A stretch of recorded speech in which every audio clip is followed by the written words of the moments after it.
I'm going to reveal a secret about MACD that you probably didn't know.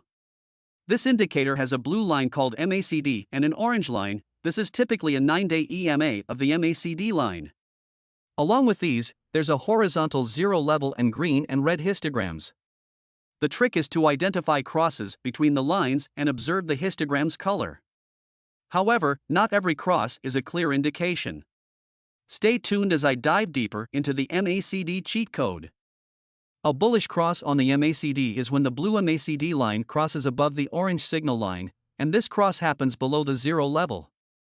This bullish indication is further confirmed with the appearance of a green histogram. We are in the Euro 1 US dollar day chart. We can see that we've had a substantial 5.45% upward move. Pretty impressive in the forex market. Conversely, a bearish cross occurs when the blue MACD line crosses below the orange signal line, especially if this happens above the zero level, and is typically accompanied by a red histogram. Also in this case, after the bearish cross, we witnessed a significant 5.47% drop. If you find this content valuable, please consider giving us a follow. Until next time, goodbye.